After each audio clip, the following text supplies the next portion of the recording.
Buenos días, en este video vamos a hablar de las generaciones de los derechos humanos. Primero vamos a hablar del contexto histórico. En el año 1979, el profesor checoslovaco Karel Vacek clasificó los derechos humanos en tres grandes grupos, según su complejidad y aplicación moral.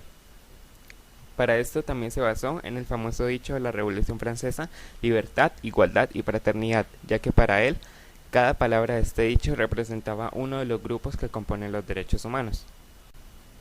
Ahora vamos a hablar de cada grupo de derechos, también llamado generación. Los derechos de primera generación son todos aquellos que hablan de la persona en sí. También son llamados derechos políticos o derechos civiles. Se ven relacionados con la palabra libertad de la Revolución Francesa. Históricamente, podemos hablar del origen de estos con las revoluciones ocurridas durante el siglo XVIII. También podemos destacar que se ven representados en las constituciones escritas en el siglo XIX y que fueron considerados derechos en 1948. Su principal función es proteger al individuo de los excesos del Estado. Entre algunos de estos podríamos destacar el derecho a la igualdad de derechos ante la ley, el derecho a la vida, el derecho a la libertad, el derecho al juicio justo y algunos derechos relacionados con las libertades, como el derecho de libertad de expresión, el derecho a libertad de cultos y el derecho a libertad de pensamiento. Por otro lado, los derechos de segunda generación son todos aquellos que toman a la persona como un miembro de una comunidad política. También son llamados derechos sociales, económicos o culturales. Se ven representados en la palabra igualdad de la Revolución Francesa. Históricamente, podemos hablar de su origen en 1966, con el fin de ampliar los derechos de primera generación en un ámbito social, político y económico. Su principal función es darle a todas las personas pertenecientes a una comunidad igualdad de condiciones y de trato. Entre estos podríamos destacar el derecho al trabajo, el derecho al salario digno, el derecho a la alimentación, el derecho a la salud, el derecho a la educación, entre otros.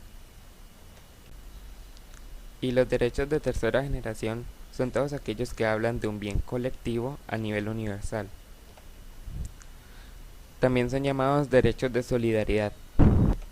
Se ven relacionados con la palabra fraternidad del dicho de la Revolución Francesa. Históricamente, podríamos decir que fueron promulgados en 1977. Su principal función es permitir que las personas puedan desarrollarse en un ambiente apropiado. Entre estos podríamos destacar el derecho a la paz, el derecho al desarrollo, el derecho al medio ambiente sano y ecológicamente equilibrado, y el derecho a la propiedad de un patrimonio común de la humanidad. Nuevos derechos. Podríamos hablar de nuevos derechos, ya que los derechos de segunda y tercera generación fueron promulgados tan solo hace 5 décadas. Entre estos nuevos derechos podríamos destacar los derechos de los niños. Los derechos de los niños fueron promulgados en 1959 en la Declaración de los Derechos de los Niños por las Naciones Unidas, pero no fue sino hasta 1989 que fueron adoptados. Su principal función es proteger las condiciones de vida de los niños, brindándoles estabilidad, bajo la idea de que haciendo cumplir estos derechos se van a formar mejores ciudadanos en el futuro. Los derechos de las mujeres.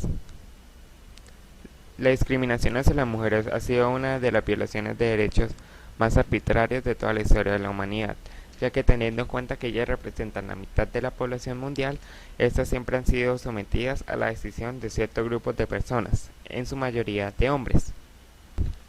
Un ejemplo de esto podría ser que las mujeres no tuvieron derecho al voto sino hasta el siglo XX, y aún hoy en día no es muy bien visto que una mujer realice un gran cargo político.